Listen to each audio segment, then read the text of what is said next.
Bienvenidos, esta es una nueva edición de Informe Diario. Soy Renato Olivera y antes de comenzar con la información, vamos rápidamente con nuestros titulares.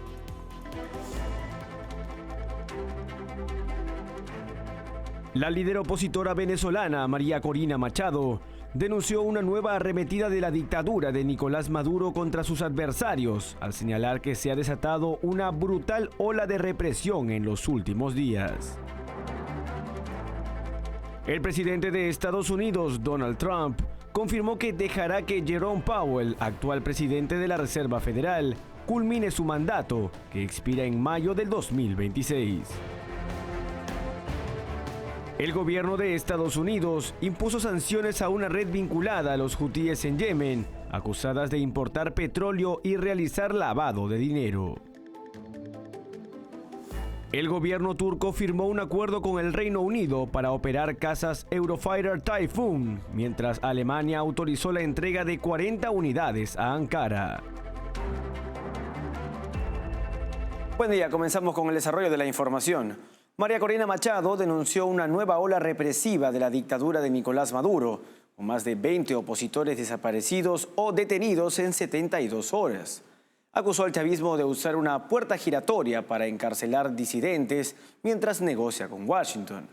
Advirtió que liberar sanciones sin exigir justicia fortalecería la represión e instó a la comunidad internacional a mantener la presión sobre el régimen chavista. La líder opositora venezolana María Corina Machado denunció este martes una nueva arremetida de la dictadura de Nicolás Maduro contra sus adversarios, al señalar que se ha desatado una brutal ola de represión en los últimos días. Según precisó, en apenas 72 horas se han registrado más de 20 personas desaparecidas o encarceladas, lo que atribuye a un intento del chavismo por silenciar a la disidencia. Machado aseguró que esta nueva ola represiva comenzó después del viernes, fecha en que Venezuela liberó a un grupo de presos políticos y a 10 ciudadanos estadounidenses como parte de una negociación con Washington. Desde entonces, sostiene, han sido detenidos opositores, activistas e incluso testigos de mesa vinculados a las elecciones del 28 de julio, donde Maduro cometió un fraude electoral para permanecer en el poder. Asimismo, Machado advirtió que el régimen chavista continúa utilizando la llamada puerta giratoria, libera a unos para encarcelar a otros, manteniendo intacto su aparato represivo. Además, denunció que las detenciones siguen siendo empleadas como herramienta de negociación política, en el marco de una estrategia de rehenes y castigos selectivos.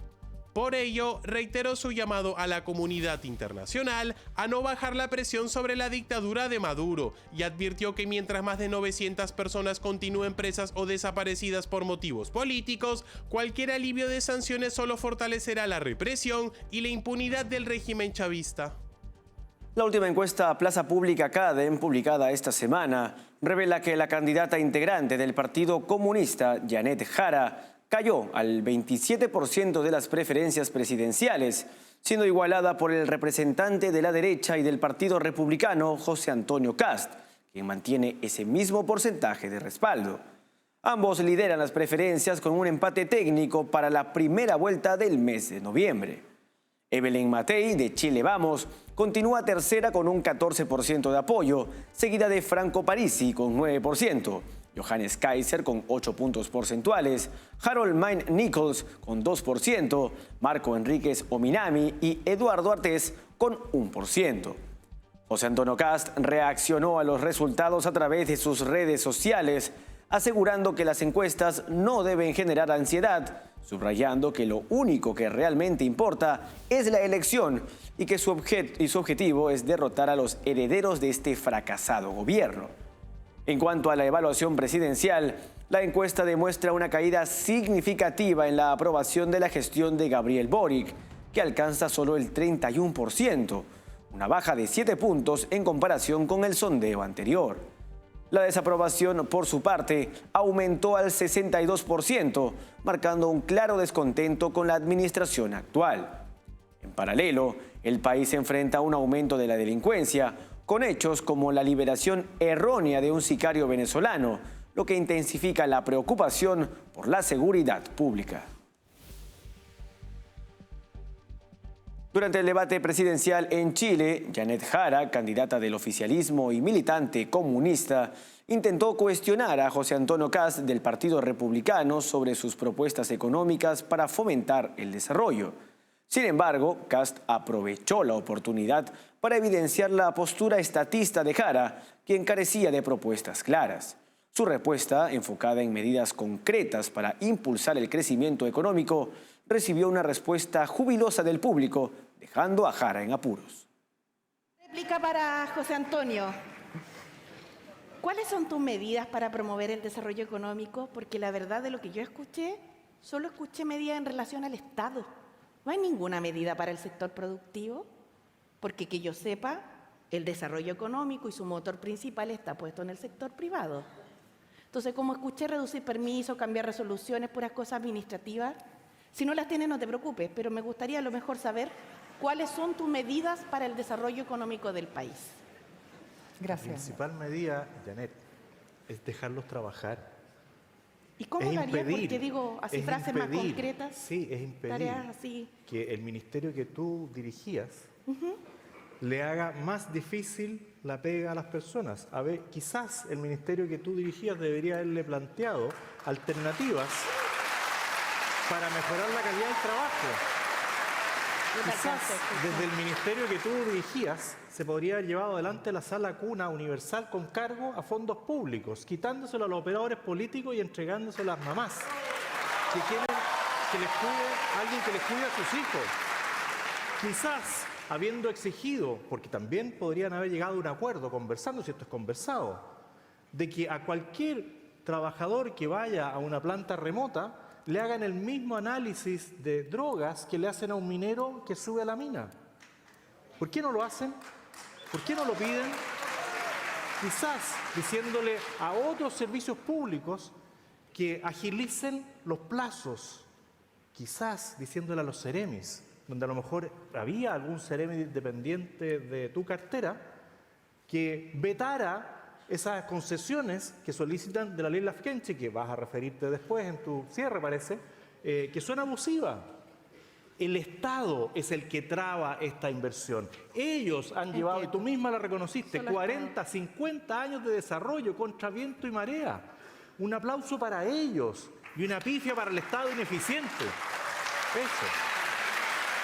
Una delegación del Parlamento Europeo y altos funcionarios del gobierno de Costa Rica han reforzado los lazos bilaterales, centrándose en asuntos estratégicos clave como la cooperación y el comercio. El encuentro destacó la sólida relación entre ambas partes, basada en valores compartidos como la democracia, los derechos humanos y el Estado de Derecho. El canciller de Costa Rica, Arnoldo André, subrayó la importancia de este diálogo, afirmando que la asociación entre Costa Rica y la Unión Europea está cimentada en principios comunes, esenciales para avanzar en una agenda de colaboración integral. La delegación, compuesta por 12 eurodiputados, ha instalado esta semana el Comité de Asociación Parlamentario Unión Europea-América Central, con el objetivo de fortalecer el pilar político del acuerdo de asociación entre ambas regiones. Diana Riba, presidente de la delegación del Parlamento Europeo para América Central, destacó la importancia de estrechar los vínculos con Costa Rica, señalando que la creación de una agenda bilateral común es crucial para avanzar en la protección de los derechos humanos y la consolidación de la democracia. Además, el encuentro reafirmó la necesidad de avanzar hacia una paz integral y duradera en Ucrania y el Medio Oriente. Fitch Ratings advirtió un aumento del déficit fiscal en Colombia, proyectando que la deuda pública alcanzaría el 63% del PIB en el año 2026. Esta situación se agrava bajo el gobierno de Gustavo Petro, cuya gestión se caracteriza por gasto excesivo y falta de responsabilidad fiscal. Además, la crisis política y de seguridad aumenta la inestabilidad. El próximo mandato heredará una situación crítica.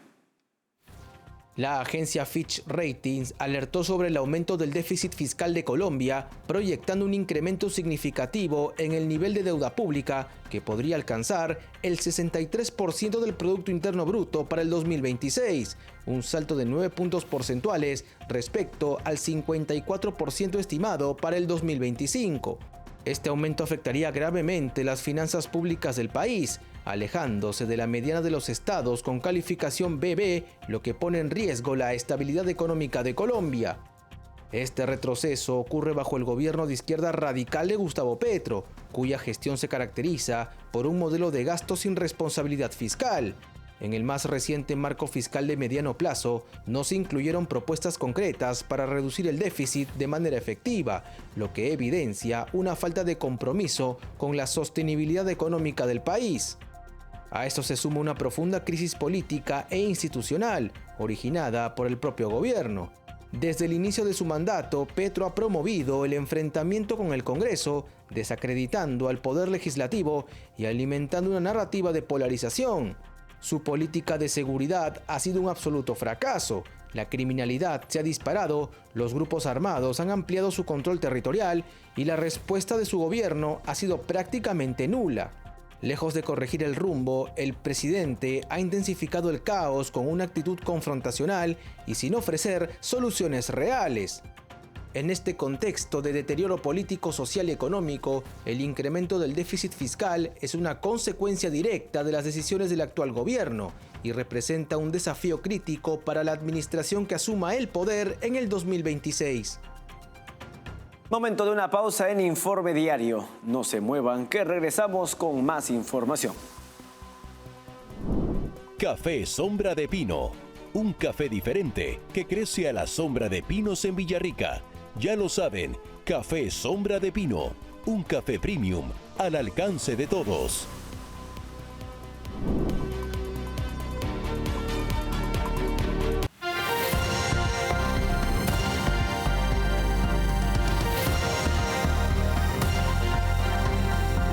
Continuamos con la información. El presidente Donald Trump confirmó que dejará que Jerome Powell, actual presidente de la Reserva Federal, culmine su mandato que expira en mayo de 2026.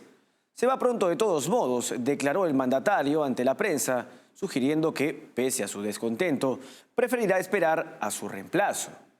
La decisión llega tras semanas de duras críticas desde la Casa Blanca hacia Powell por negarse a reducir las tasas de interés, a pesar de que la inflación se ha mantenido controlada y los indicadores muestran estabilidad económica. Trump ha calificado al presidente de la Fed como demasiado lento, señalando que debería haber bajado las tasas muchas veces. La resistencia de Powell a recortar los tipos impide una aceleración más robusta de la inversión privada, en momentos en que Estados Unidos busca reactivar la economía tras un desastroso gobierno de Joe Biden con una alta inflación. El secretario del Tesoro, Scott Bessent, también elevó el tono contra la Fed, pidiendo una auditoría de sus funciones no monetarias y cuestionando el millonario proyecto de renovación de su sede en Washington. Trump sugirió incluso que podría haber irregularidades en ese gasto, aunque por ahora descarta una destitución. Mientras crece la especulación sobre la posible destitución de Jerome Powell en la Reserva Federal, un cambio más profundo se gestaría desde el entorno de Donald Trump, implementando una transformación en la institución, recortando personal y coordinando su política con el Departamento del Tesoro en temas de balance y deuda, según revela un informe de Axios. Mientras la atención pública se ha centrado en si el presidente Donald Trump destituirá o no a Jerome Powell como presidente de la Reserva Federal, una realidad más profunda empieza a vislumbrarse. Se avecina un cambio estructural de gran magnitud en el Banco Central estadounidense, según información de Axios. Las críticas de aliados de Trump van más allá de las tasas de interés o de los sobrecostos en la renovación de la sede de la Fed. Lo que se cuestiona es el modelo entero de la institución fundada en 1913, su tamaño, su rol, sus 12 bancos regionales y hasta el valor de sus 24,000 empleados, muchos de ellos doctores en economía. El propio secretario del Tesoro, Scott Bessent, expresó esta semana su escepticismo. Todos esos doctores que tienen ahí no sé qué hacen. Desde el entorno del presidente se propone una revisión de régimen para la Fed, con medidas como coordinación directa con el Tesoro en temas de balanza y deuda, reducción agresiva del personal y del gasto institucional, y el replanteo del rol de los bancos regionales y el uso del balance de la Fed. Kevin Warsh, ex gobernador y posible sucesor de Powell, ya anticipó la orientación. Necesitamos un cambio de régimen en la conducción de la política. La economía estadounidense mantiene indicadores estables, una inflación en 2.7% y un desempleo en 4.1%, pero la Fed no permite impulsar el crecimiento al negarse a reducir las tasas. Turquía cerró un acuerdo preliminar con el Reino Unido para operar cazas Eurofighter Typhoon, con luz verde oficial de Alemania para entregar 40 unidades. La operación refuerza su defensa aérea, impulsa su autonomía estratégica y consolida su papel clave en la OTAN en medio de un entorno geopolítico cada vez más inestable. El gobierno turco firmó este miércoles un acuerdo preliminar con el Reino Unido para operar cazas Eurofighter Typhoon, mientras Alemania autorizó oficialmente la entrega de 40 unidades a Ankara, en un giro clave para reforzar la defensa aérea del país euroasiático miembro de la OTAN. El ministro de Defensa turco, Yasar Güler, y su homólogo británico John Healey participaron en la ceremonia de firma en Estambul, en el marco de la Feria Internacional de la Industria de Defensa. Güler destacó que el acuerdo fortalecerá la relación bilateral y contribuirá al poder aéreo de la Alianza Atlántica. El proyecto, impulsado desde el 2023, se concretó tras la aprobación del Consejo Federal de Seguridad alemán, cuya venia es imprescindible para exportaciones de armamento. Aunque el gobierno alemán evita pronunciarse públicamente sobre estas decisiones, el semanario Der Spiegel confirmó el visto bueno oficial. Los Eurofighter Typhoon son desarrollados en consorcio por Alemania, Reino Unido, Italia y España a través de Airbus, BAE Systems y Leonardo. Su incorporación dotará a Turquía de mayor capacidad de disuasión en un entorno regional cada vez más volátil y se suma a sus negociaciones paralelas con Estados Unidos para adquirir 40 cazas F-16. El presidente turco Recep Tayyip Erdogan elogió esta semana las posturas favorables de Berlín y Londres, lo que refleja un deshielo diplomático tras tensiones anteriores con la Unión Europea. La operación refuerza la autonomía estratégica de Turquía y su rol como actor clave entre Europa, Asia y Medio Oriente, al tiempo que consolida su apuesta por una defensa robusta y multifacética. El gobierno de Alemania aprobó un proyecto de ley destinado a acelerar las adquisiciones militares y la construcción en bases, como parte de sus esfuerzos por fortalecer su defensa frente a una Rusia más agresiva. La iniciativa forma parte del compromiso alemán con los objetivos de gasto de la OTAN.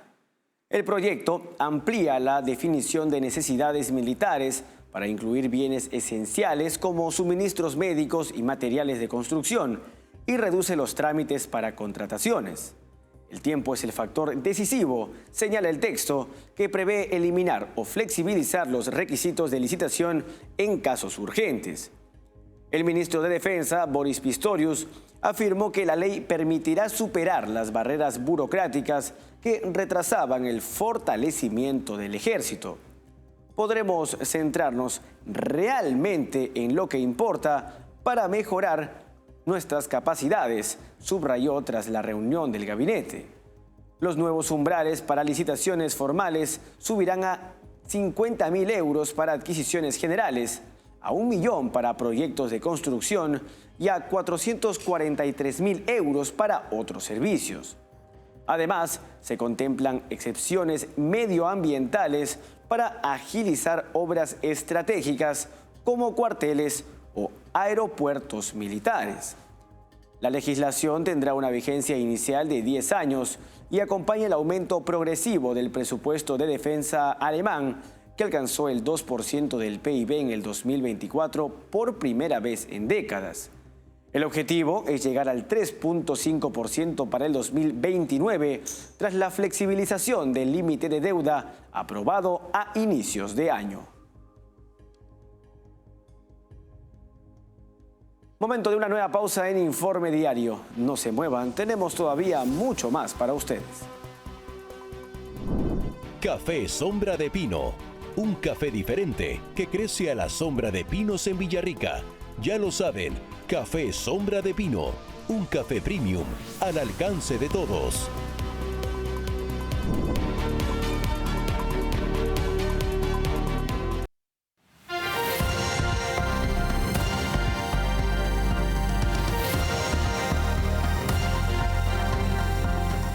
Continuamos con la información. Las delegaciones de Ucrania y Rusia anunciaron un nuevo acuerdo que contempla el intercambio de al menos 1.200 prisioneros de guerra y propusieron ceses temporales del fuego de entre 24 y 48 horas.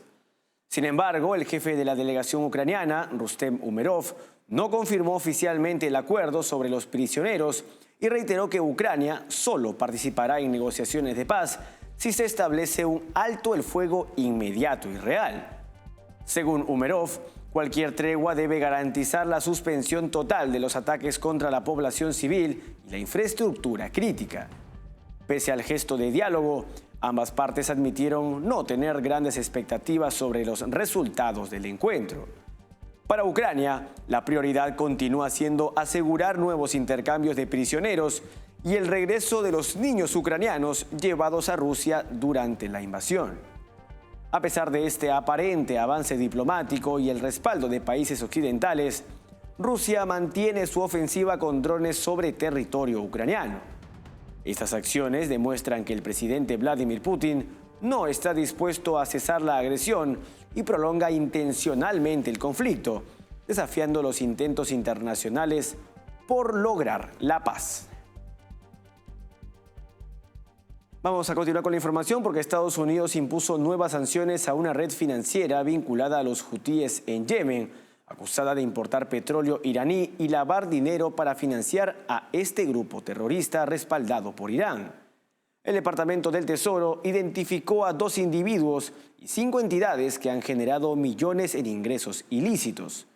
La medida busca cortar el financiamiento de los hutíes en medio del aumento de ataques en el Mar Rojo y zonas estratégicas. El gobierno de Estados Unidos impuso un nuevo paquete de sanciones a una red vinculada al grupo terrorista de los hutíes en Yemen, acusada de importar petróleo y realizar operaciones de lavado de dinero en beneficio de este grupo armado. Según el Departamento del Tesoro, las sanciones afectan a 2 individuos y 5 entidades que han facilitado la obtención de cientos de millones de dólares anuales, permitiendo a los hutíes, respaldados por Irán, acceder al sistema financiero internacional. Entre los sancionados se encuentra Mohamed al-Sunaydar, identificado como líder de una red que opera a través de varias compañías petroleras en Yemen y los Emiratos Árabes Unidos. Al-Sunaydar es señalado como uno de los principales importadores de petróleo en Yemen y sus empresas habrían coordinado el envío de productos petroleros iraníes por un valor estimado de 12 millones de dólares a través del puerto de Ras Isa en Yemen. Otra figura clave sancionada es Yahya Mohamed al-Wazir, quien, según las autoridades estadounidenses, es responsable de la captación y el lavado de fondos para financiar las operaciones de los hutíes. Además, la lista incluye a varias entidades involucradas en operaciones de blanqueo de dinero, como la casa comercial Al-Saida y la cementera Amran, ambas ubicadas en áreas controladas por los rebeldes. Washington ya había designado a los hutíes como terroristas globales especialmente designados en el 2024 y los incluyó nuevamente como organización terrorista extranjera en el 2025. Esta medida llega en un momento de creciente tensión, ya que los hutíes han intensificado sus ataques en el Mar Rojo y otras rutas estratégicas. La acción de Estados Unidos busca desmantelar las redes financieras que permiten a los hutíes continuar con sus actividades bélicas en la región, exacerbando aún más las tensiones internacionales. Antes de despedirnos y para obtener más información, escaneen el código QR que aparece en este momento en sus pantallas. No se olviden que estamos en www.grupotvl.com. Síguenos también en Twitch como TVLESP. Escúchanos a través de Spotify como TVL en español y suscríbanse a nuestro canal de YouTube TVL en español, donde podrán ver y seguir nuestra señal en vivo. Hasta aquí llegamos con la presente edición en Informe Diario. Con su permiso.